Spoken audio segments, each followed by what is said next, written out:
So, belief systems. There is no aid for middle-class families, and that's absolutely false. Many factors that need to be considered. Colleges are in competition for students, and that's absolutely true, but they all have their own criteria. So when my students are doing research on colleges, I say to them, if they're describing you, then that's a good fit. If they're not describing you, you have two choices. Step up to it, or if it's below you, then forget it. But if it's above you, step up to it, or it's not you, and move on to the next college. And making too much money to qualify, that's not always true. As I was discussing with that $150,000 in income, it's kind of a magic number. Having your EFC calculated can confirm what you qualify for. Just be careful of those online softwares, because they're not accurate. And what did I say earlier? The net price calculators may not be accurate as well. My students' grades are too low. If students were here, I would say it's financially beneficial. Some colleges will give merit scholarships based on their grades, like Marist, Western New England, a couple of SUNYs in New York. They are test optional, so you don't have to submit your test scores.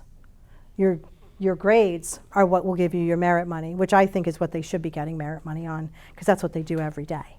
That's truly who that student is. We talked about owning your home. So the private colleges, approximately 400, that require the CSS profile will count the equity in your current home and vacation homes. And colleges that only require the FAFSA do not count the equity in your current home, but will count vacation homes and investment properties held privately. And it is no longer an easy process. So merit scholarships are only for the exceptionally gifted. Well, that depends on the college. So RPI teaches to an SAT score of 1390.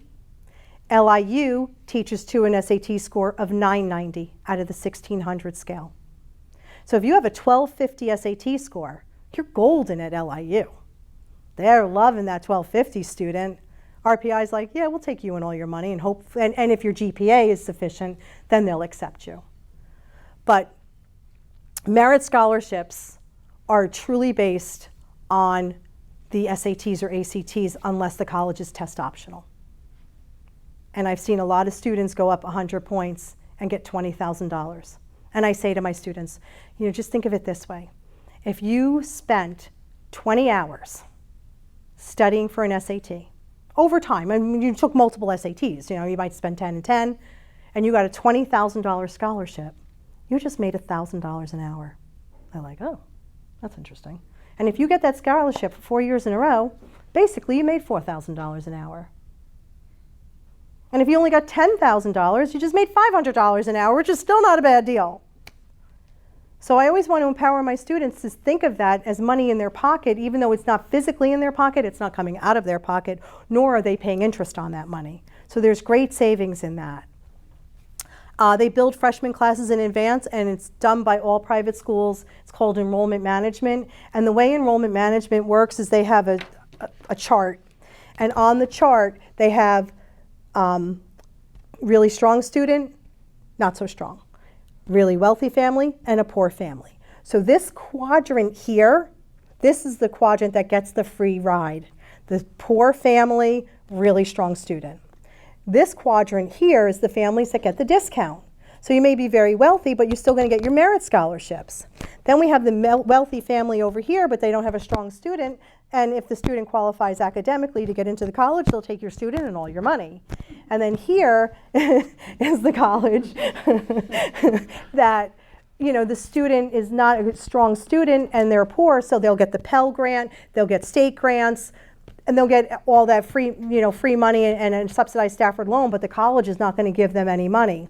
And in New York, we have the Chamber of Commerce, the Poughkeepsie Regional Chamber of Commerce, the Dutchess County Regional Chamber of Commerce, and there's a youth program there. And I went in and I helped the students understand that if they wanted to go to a very expensive school, that number one, colleges do not have to meet need. They do not have to. It's not required. And if they did get all the need, but there was still a gap of $10,000, like this one student did have, I said, okay, who's going to co-sign the loan for you? wait, I got to get a loan? I said, honey, we have a gap of $10,000. Look at the math. And she had her award letter with her. We went over everything. Mom? No. And I could tell by how much need-based money they got that they were.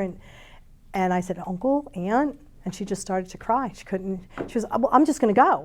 I said, honey, they're not going to let you on campus unless you pay $5,000 of that $10,000. So we have to think about it, futuristically for her. And she ended up going to a community college. And I spoke to her about last year, and she said actually it was the right thing to do, because she saved a boatload of money and she didn't pay any money for Dutchess Community College because of all the aid she got. And in fact, she says, I feel like I made money, because when you get federal monies and state monies, if it's whatever's over the cost of attendance gets paid back to the student. But she can use that for her books. She can use that for transportation. So there are other costs associated with going to a college, even a community college, that are out-of-pocket expenses that she wouldn't have had. So it worked out for her, but the enrollment management is the college saying, okay, we're going to take so many over in this quadrant that qualify educationally because we have to pay our bills. We'll see how this shakes out. We can give 1 or 2 over here, and then this is our discount area. You're going to get a 10% discount, a 15% discount, 20% discount. Last year, PACE gave 2 of my students a 50% discount based on merit alone. So some colleges are more generous than others, and some colleges are more generous year over year. So it's something to be considerate of. 529 plans, you got it covered, great. And if you have 529 plan for all 4 years, it's fantastic. But if not, what is your plan to pay for college? And at this, where you're at now, you don't have the timeline to save with a 529. So you want to be utilizing that. You want to be, that 529 should be dialing down into the more conservative investment program. So you have to be cognizant of that. 2 case studies, Alex and Jamie, a high and a low. Low EFC, high EFC.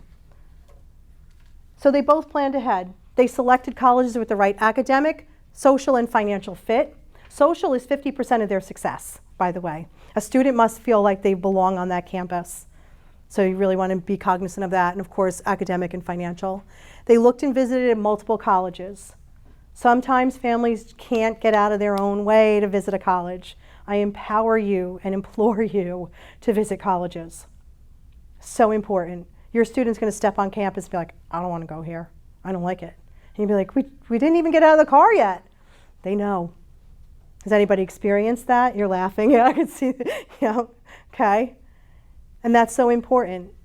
So you're visiting multiple colleges gives students an understanding of what they like and what they don't like. They got their EFC calculated and or did financial positioning prior. And they waited to choose until all of the evidence was gathered. My students aren't making their final decisions until mid-April, and they're mad at me. But we're utilizing that time to negotiate for more money, because now they've gotten enough no's so that they know that they have more merit scholarships to offer. So I asked, actually UConn it was, I was like, so how many kids have said no so far? Because I want to negotiate for more money. And they're like, no. And the yield we were talking about earlier, there's a yield. They might send out 10,000 acceptances. They only have 7,000 spots, because they know not all of them are going to say yes. And they want to have more. And I said, well, what if all of them say it? Then we put them in hotels. And that's what some colleges have done. But it doesn't happen. They know their system. They've got this fine-tuned, right? And of course, the student improved their SAT or ACT scores, which positioned them for the merit scholarships. So Alex was a low EFC. When Alex's mom hired me, she's like, we don't qualify for anything. We own a business. I said, oh, what do you own? Construction. How's it doing? Not good. Okay, so let's look at those numbers, right?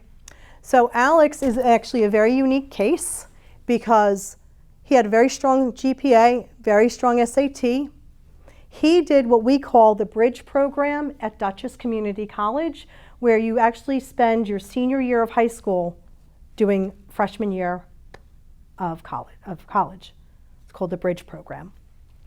So after we did all the numbers, $6,500 was their final EFC. He got accepted to Cornell University as a sophomore, which is unheard of. They don't do it often, but he got $34,300 in need, an $800 TAP award. Remember, their income was $60,000, It's that 60,000 and more that you start to like not get a lot in the tuition assistance program, but we got something. The federal work study, and I'm putting it in here because Alex was already in college for 1 year and knew how to manage the time of working. So he said, no, I'm gonna take the job, and you know what, we'll put it off the cost of attendance. And then a subsidized Stafford loan because he was a sophomore, so he got $6,500. Remember, freshman year is $55, sophomore year is $65, and then junior and senior is $75. So he got a $6,500 Stafford loan, $43,600. He went to the land grant Cornell, and they paid nothing out of pocket. Now he's in debt, and he's got to work for that. But otherwise, the mom calls me and says, where are you? I said, I'm on my way to the bank. I'm going to Poughkeepsie. She worked in Poughkeepsie. She met me in the parking lot of my bank and hugged and kissed me and cried and said, you were right. I can't believe it. And he is doing amazing. He just got married, and $102,000 in savings and only $21,500 in loans because he took the 75 and then the 75. So his loans were $21,000 for the land grant at Cornell. So there's 2 Cornells. It's still a Cornell education, but one is subsidized and one is not. So there's about a $20,000 difference between the 2. And he went to it's called CALS. Jamie is a high EFC. So Jamie is my niece. She was that's not her picture. She, she was a strong student, and her parents have vacation home, which I love. Final EFC, $93,000. So that just means that they don't qualify for need. But she did get $18,000, as I was explaining earlier. She got the $18,000. She was originally offered $11,000, and we were able to negotiate for $7,000 more. Unsubsidized Stafford loan, because that $93,000 expected family contribution was much more than the cost of attendance. And so she got $23,500 and $8,000, and I'm talking about out-of-pocket costs. So yes, she has to pay that $5,500 back, but out-of-pocket, my sister had to come up with $20,000. It's less than the price of a SUNY for out-of-pocket. And over 4 years, it was $72,000 savings. And she actually just started at URI as she's teaching actually, and then getting her master's. So she's doing that, program where you teach and then they pay for your master's. That's another way of paying for masters. So what do you do with savings? You pay tuition for another child or help pay for postgraduate. Those graduate costs are very expensive, and some students actually need to do that next level to get to where they want to go. So let's look at, we're not done. Let's look at the private loans. And again, I implore you, if you are going to debt up your student on any level, start with the Stafford loans. They are a low interest rate loan, and they have a fantastic payment plan. They have income-based repayment. The minimum that you have to pay is $50 a month. They're very workable, if you will. If your student can't afford to pay, there are different payment options. Income-based, pay-as-you-go. There's a graduated payment. So if your initial loan payment is $300 a month, the graduated might knock it down to $150, and then every 2 years you recertify and it'll go up slowly. So at in the 8th, 9th, and 10th year, you're probably going to be paying $600. But while they weren't making a lot of money, sometimes that works. Graduated payment and standard repayment are the 2 that I suggest, because when you get into income-based repayment and pay-as-you-go, that tends to take the loans out to 25 years, only on if you need to. And there's deferment and forbearance. You guys are laughing. Why? No? Like, did you do that? Okay. So anyway, so you just want to you want to understand those loan options, but if you are going to debt your student up at all, please start with the Stafford loans. And then we get to this. Variable rate on one side and fixed rate on the other. So let's start with the variable rate. When I started my business, variable rate was really all that was available. I'm like, wait a minute. What's the interest rate cap? 25% on the variable side? 25%, wait, what? When we called Ascent on August 26th, they couldn't answer the question. But you don't have an interest rate range or a rate cap? Well, is there a manager I can talk to? Yep, not available. I'm like, you know what, I'm going to put a question mark there. Discover is not bad at 12.99. Sallie Mae, 25%. SunTrust, 36% rate cap. And unlike your mortgage, when you have a variable rate mortgage, there are rate caps, do like 2% a month. I mean, they can't even do it, like there might be like a rate cap of up to 16%, but it's collateralized, so it's usually not horribly that high. But my point is that even like regulated, they can't go up more than 2% on the rate increases. This is unsecured debt. So that's why the interest rates are so high. The default rate is astronomical. And there are banks that will stop lending to current students because graduated students are defaulting. It happened to one of my students. She was going to LIM in the city. She got a $15,000 loan with Discover. Her grandfather said, next year, I'm going to pay 10 grand, just get a $5,000 loan. She went back to Discover and said, okay, I only need 5,000. She applied for 5,000. They're like, we're not lending to LIM students anymore. Wait, what? I only want 5,000 this year. I don't even want 15. Nope, sorry. So sometimes the banks back out of lending to that college. So you really want to be cognizant of the rate cap. The only benefit is that the interest rate ranges are a little lower, like you might get a 4 or 5% initial rate. Interest does start from day one, so be aware of that as well.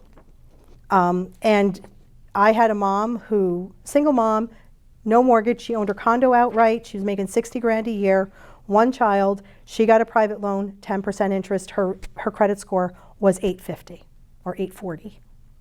And they still charged her 10% interest on her student loan for her son. No low debt to income ratio, she didn't have credit cards. She's like, I don't understand. I said, it's unsecured debt. So when you're talking to a bank about what loans are, you know, how their loans work, these are the questions you want to be asking. You know, interest rate increase, monthly, aggregate max borrowing limit, origination fees. Now, common bond is actually my favorite because they don't go over 10%.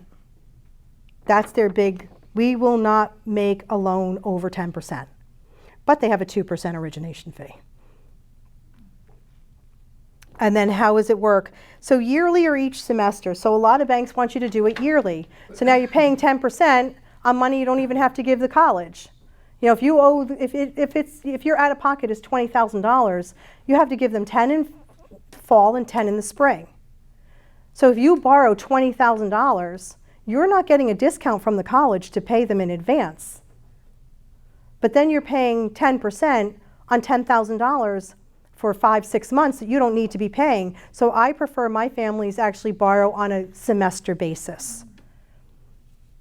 And if you do have 529 plan money, or any money earmarked for college, exhaust that money first before you take any loans, except for the Stafford loan. Because if you don't have enough money to pay for college in your 529 or investments of wherever you're saving, and you don't have enough, the Stafford loan will stretch out your savings by $27,000. Does that make sense to everybody? So I would only recommend taking the Stafford loan, then exhausting your 529 plan money or any other monies that you have earmarked for college. If you have enough to pay for college in full, then don't take the Stafford loan. Unless you want to put some, you know, your student have some skin in the game, then that's the way to go too. Does that make sense to everybody? Okay, so when we get to the fixed rate side, again, common bond being my favorite because nothing's over 10%, but you can see the interest range rate from 5.3 to 12.07. You know, Discover, $13.99, Sallie Mae, almost 12%, and Custom Choice with SunTrust, 14%. Crazy. Now, that'll be a fixed rate, though, and I do recommend that my clients do a fixed rate because on the other side, when you have the interest rate ranges of 36%, 25%, or a cent not being able to answer the question, you really don't want that because we are, you know, interest rates have been increasing and our students are going to be in these loans for 10, 15, 20 years, these loans especially. So we really want to use this as a last option.